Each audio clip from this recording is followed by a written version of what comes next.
Cuando decidí dejar la ciudad y mudarme a un pequeño pueblo costero para escribir mi novela, jamás imaginé que estaría firmando un contrato con el mismísimo infierno. Había encontrado una oferta irresistible en una web de alquileres rurales. Una casa antigua, espaciosa, con vistas al mar y un precio absurdamente bajo. El único inconveniente, según el anuncio, era que necesitaba algunas reparaciones. No me importó. Estaba buscando aislamiento, y esa casa parecía tener todo lo que necesitaba para inspirarme. Llegué a la casa un viernes por la tarde, justo cuando el sol comenzaba a esconderse tras el horizonte, tiñendo el cielo de un rojo profundo. La fachada estaba desgastada, con pintura descascarada y ventanales rotos en el ático. Sin embargo, el aire frío y salado del mar hacía que todo pareciera pintoresco. Al entrar, un escalofrío recorrió mi espalda. No era por el frío, aunque la casa estaba helada, sino por una sensación extraña, como si alguien estuviera observándome. El interior estaba cubierto de polvo, con muebles viejos y paredes que alguna vez habían sido blancas, pero ahora estaban amarillentas y manchadas. En el salón, una gran chimenea de piedra dominaba la estancia y sobre ella colgaba un retrato al óleo de una familia. Un hombre de semblante severo, una mujer con expresión ausente y dos niños que parecían no encajar, como si hubieran sido añadidos al cuadro mucho después de que los adultos posaran. Sus ojos eran demasiado grandes, demasiado oscuros. Pasé la primera noche desempacando y organizando el espacio. Encendí velas porque la electricidad parecía no funcionar del todo bien. Mientras colocaba mis cosas, el silencio de la casa se hizo evidente. No había ruido de grillos, ni del viento contra las ventanas, ni siquiera del mar cercano. Solo un silencio opresivo, interrumpido de vez en cuando por lo que parecían ser crujidos provenientes de las escaleras o el techo. Me convencí de que eran ruidos normales en una casa vieja. La segunda noche fue diferente. Estaba escribiendo en el salón, con la chimenea encendida, cuando escuché pasos en el piso de arriba. Me congelé. Eran pasos lentos, deliberados, como si alguien estuviera caminando de un lado a otro. Pensé que quizá era algún animal que se había colado en el ático. Tomé una linterna y subí las escaleras, intentando ignorar el crujido de cada escalón bajo mi peso. Cuando llegué al segundo piso, los pasos se detuvieron. Exploré cada habitación. Todas estaban vacías. Sin embargo, en la última, que parecía haber sido un dormitorio infantil, encontré algo que me hizo retroceder. En el suelo polvoriento había huellas pequeñas, como de un niño descalzo. Lo más extraño es que las huellas comenzaban en el centro de la habitación y terminaban frente a una pared completamente lisa, sin ventanas ni puertas. Decidí no pensar demasiado en ello y bajé corriendo las escaleras, intentando convencerme de que todo tenía una explicación lógica. A la mañana siguiente, fui al pueblo para comprar provisiones. La gente del lugar era amable, aunque noté que, al mencionar la casa en la que me hospedaba, sus expresiones cambiaban. Un anciano, al oírme hablar con la dependienta, se acercó y me dijo en voz baja: «¿La casa de los pasos perdidos? Debería irse de ahí. Nada bueno le espera». Le pregunté qué quería decir, pero simplemente negó con la cabeza y se marchó. La dependienta, al notar mi incomodidad, me explicó que la casa tenía una mala reputación. Según las leyendas locales, perteneció a una familia adinerada en el siglo XIX. El padre, un comerciante, era conocido por ser cruel y autoritario, especialmente con sus hijos. Una noche durante una tormenta, toda la familia desapareció. Cuando los vecinos entraron días después, encontraron las camas vacías y una serie de huellas pequeñas que conducían hacia el mar, pero que se detenían abruptamente en la orilla. Volví a la casa con una mezcla de inquietud y curiosidad. Me sentía observado, como si la casa misma tuviera ojos. Decidí investigar más a fondo, empezando por el sótano, al que no había bajado todavía. La puerta estaba bloqueada por una pila de cajas viejas, pero logré moverlas y abrirla. Bajé con una linterna en la mano y el corazón latiéndome en los oídos. El sótano era frío y húmedo, con un techo bajo y paredes cubiertas de moho. Al final del cuarto, encontré algo que no esperaba. Un círculo de velas apagadas rodeaba una pequeña figura tallada en madera, que parecía representar a un niño. La figura tenía grabados en su cuerpo, símbolos que no reconocí, pero que transmitían una sensación de maldad. Decidí no tocarla. Apagué la linterna y subí corriendo las escaleras, cerrando la puerta tras de mí. Esa noche, mientras intentaba dormir, los pasos volvieron, pero esta vez eran más numerosos. No eran solo los de un niño, sino de varios, corriendo por los pasillos. Me levanté, decidido a enfrentar lo que fuera que estuviera ocurriendo. Al abrir la puerta de mi habitación, vi algo que nunca olvidaré. En el pasillo, las huellas polvorientas formaban un camino que se deslizaba hacia el salón. Bajé temblando y encontré las ventanas abiertas de par en par, dejando entrar el viento helado del mar. En el centro del salón, alguien había escrito en el suelo, con ceniza, «Devuélvelos». No entendía qué significaba, pero algo me decía que estaba relacionado con la figura del sótano. Decidí deshacerme de ella. A la mañana siguiente, la tomé con guantes y la llevé al pueblo, donde la arrojé a un contenedor de basura. Esa noche, los ruidos cesaron. Por primera vez desde que llegué, la casa estaba en silencio. Pensé que todo había terminado. Pero al día siguiente, al despertar, encontré la figura de madera en mi mesita de noche, con nuevas marcas en su superficie. Un rostro grabado que parecía estar gritando. Esa fue la primera noche que escuché las voces. Eran susurros, como si alguien hablara desde detrás de las paredes. Decían palabras que no entendía, pero que llenaban mi mente de imágenes horribles. Niños ahogándose en el mar, gritos, puertas cerrándose de golpe. Intenté ignorarlos, pero cuando salí al pasillo, las luces comenzaron a parpadear. En un destello vi una figura al final del corredor, un niño pequeño, de cabello mojado y piel pálida, mirándome con ojos vacíos. Corrí hasta el pueblo y busqué al anciano que me había advertido. Cuando le conté lo que estaba pasando, su rostro se oscureció.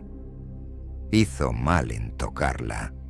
Esa figura es un faro para ellos. No quieren que esté en la casa, pero tampoco que la aleje. Le pedí ayuda, pero el anciano simplemente me dio una dirección, la de una mujer llamada Inés, que vivía en las afueras del pueblo.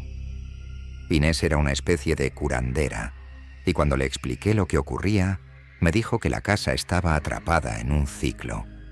Según ella, los niños que desaparecieron nunca dejaron la casa. Sus almas estaban atrapadas, buscando justicia. Inés me dio instrucciones para realizar un ritual que, según ella, podría liberar a los niños.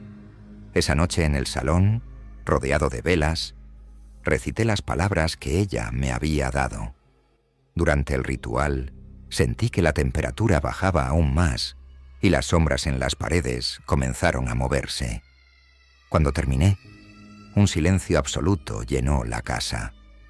Al día siguiente, las huellas habían desaparecido y la figura de madera no estaba en ninguna parte. Creí que finalmente había terminado, hasta que empaqué mis cosas para irme. Mientras guardaba mi maleta en el coche, miré hacia la ventana del segundo piso. Allí, en la habitación infantil, vi a los dos niños del retrato, mirándome fijamente. con los ojos oscuros y vacíos. Nunca supe si logré liberarlos o si simplemente desaté algo peor.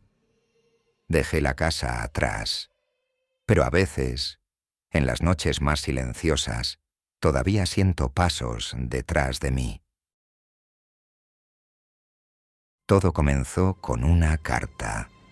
Un sobre amarillo y rugoso, con mi nombre escrito en tinta negra, llegó una mañana lluviosa a mi apartamento en Madrid. No tenía remitente, pero dentro encontré una nota breve y directa. Tu tío falleció. Eres el único heredero. La finca La Quebrada es tuya. Ven a firmar los papeles. Abajo, las instrucciones. No recordaba haber tenido un tío vivo. La dirección que aparecía al final de la carta apuntaba a un pequeño pueblo en la sierra llamado Valle Escondido, un lugar que ni siquiera aparecía en los mapas modernos. Estaba intrigado y, siendo sincero, la idea de heredar una finca me parecía emocionante. Quizá podría venderla y usar el dinero para algo útil. Después de conducir por horas a través de carreteras sinuosas, finalmente llegué al pueblo. Era un lugar diminuto, compuesto por apenas una docena de casas de piedra y madera. Los pocos habitantes que vi me miraban con una mezcla de curiosidad y desconfianza. No me detuve mucho tiempo. Seguí las indicaciones hacia el camino de tierra que llevaba a La Quebrada. Cuando llegué, entendí por qué el lugar había sido bautizado así. La finca estaba enclavada en un pequeño valle, rodeada de colinas escarpadas. La casa principal, una estructura de piedra gris con tejas rojas, parecía desafiar el tiempo, aunque sus paredes estaban cubiertas de musgo y las ventanas, ennegrecidas por el polvo, daban la impresión de estar selladas. A unos 100 metros de la casa, un pequeño río serpenteaba perezosamente entre las rocas. El notario del pueblo, un hombre mayor con gafas gruesas y manos temblorosas, me estaba esperando. Me entregó las llaves, me explicó que la finca había pertenecido a mi tío abuelo Esteban y que llevaba más de 30 años deshabitada. Me ofreció un consejo inesperado antes de irse. No se quede demasiado tiempo. La gente del pueblo evita este lugar por una razón. Al preguntarle por qué, simplemente negó con la cabeza y se marchó apresuradamente, como si estuviera ansioso por alejarse de allí. Después de explorar la casa, entendí que necesitaría semanas de limpieza para que fuera habitable. Las habitaciones estaban llenas de muebles cubiertos con sábanas y un aire pesado impregnaba cada rincón, como si el lugar estuviera respirando a través de las grietas de las paredes. Sin embargo, la biblioteca me fascinó. Era una sala enorme, con estanterías que llegaban hasta el techo, llenas de libros polvorientos. En el centro, un escritorio con papeles desordenados y un diario que perteneció a mi tío abuelo Esteban. Al abrirlo descubrí algo inquietante. La primera mitad era una descripción de la vida rural, las dificultades con las cosechas y el clima. Pero luego, las entradas comenzaron a volverse erráticas. Hoy vi algo en el río. No era un animal, pero tampoco humano. Me miró fijamente antes de desaparecer bajo el agua. Los gritos comenzaron de nuevo anoche. Provenían del bosque, pero cuando fui a investigar, solo encontré el aire frío y vacío. He bloqueado la puerta del sótano. No quiero que eso salga otra vez. El último párrafo estaba subrayado con tanta fuerza que casi rompía el papel. Si alguien encuentra esto, que no se quede. Este valle está maldito. No hay salvación para los que se quedan demasiado tiempo. Decidí que se trataba de los delirios de un hombre mayor y solo. Me fui a dormir al coche, pues la casa estaba demasiado fría y oscura para pasar la noche en ella. Me desperté a las 3 de la madrugada con un ruido extraño. Era un susurro, suave y constante, que parecía provenir del río. Encendí una linterna y caminé hacia la orilla. La luz de la luna iluminaba el agua, que fluía tranquila, pero entonces vi algo que me hizo retroceder. A pocos metros de la orilla, una figura estaba de pie en el agua.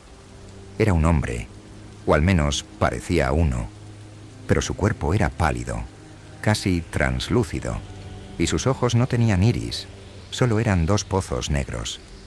Antes de que pudiera reaccionar, levantó una mano y señaló hacia la casa.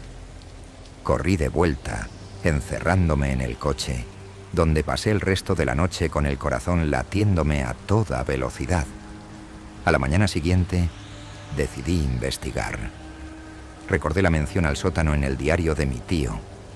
La puerta estaba en la cocina, oculta tras un mueble pesado que me llevó casi una hora mover. La puerta estaba bloqueada con un candado viejo, pero una palanca y algo de fuerza fueron suficientes para romperlo. El aire que salió de las profundidades era nauseabundo, como carne podrida mezclada con humedad. Bajé con una linterna, descubriendo un espacio amplio, lleno de objetos cubiertos por lonas. Pero lo que llamó mi atención fue un círculo dibujado en el suelo, hecho con lo que parecía ser ceniza. Dentro del círculo había huesos pequeños, como los de un animal, aunque algunos parecían humanos. En la pared opuesta, una inscripción estaba tallada: "El río reclama lo suyo". En ese momento, escuché un ruido detrás de mí, como un goteo constante.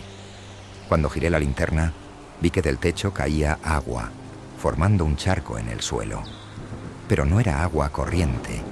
Estaba oscura, con un olor metálico. Al salir del sótano, me dirigí al pueblo para hablar con alguien que pudiera darme más información. Finalmente, una mujer mayor, que parecía estar esperando que me acercara, me contó la verdad. Hace más de un siglo, el valle había sido próspero, pero una sequía lo devastó todo. La comunidad, desesperada, recurrió a un grupo de ancianas conocidas como las sabias del río. Estas mujeres ofrecieron devolver el agua a cambio de sacrificios. Al principio, entregaron animales, pero con el tiempo, las sabias exigieron algo más valioso: niños. El agua volvió, pero con ella llegaron las desapariciones y los gritos nocturnos. Finalmente, el pueblo se rebeló, ahogando a las sabias en el río. Sin embargo, el valle nunca volvió a ser el mismo. Los habitantes aseguran que las almas de las sabias todavía rondan, exigiendo lo que se les prometió. Esa noche, mientras decidía si quedarme o marcharme, los susurros volvieron. Pero esta vez no venían del río, provenían de dentro de la casa. Los escuché en las paredes, en los techos, en cada rincón. Entonces, las luces comenzaron a parpadear y vi que algo se movía en las sombras. Eran figuras delgadas y alargadas, con rostros deformes. Todas tenían los ojos negros como los de la figura que había visto en el río. Intenté escapar, pero la puerta principal no se abría. Finalmente, logré salir por una ventana y corrí hacia el coche. Cuando miré hacia atrás, vi las figuras reunidas en la entrada de la casa, mirándome fijamente. Dejé el valle esa misma noche y nunca miré atrás. Sin embargo, a veces, cuando escucho el sonido del agua, todavía siento que me observan.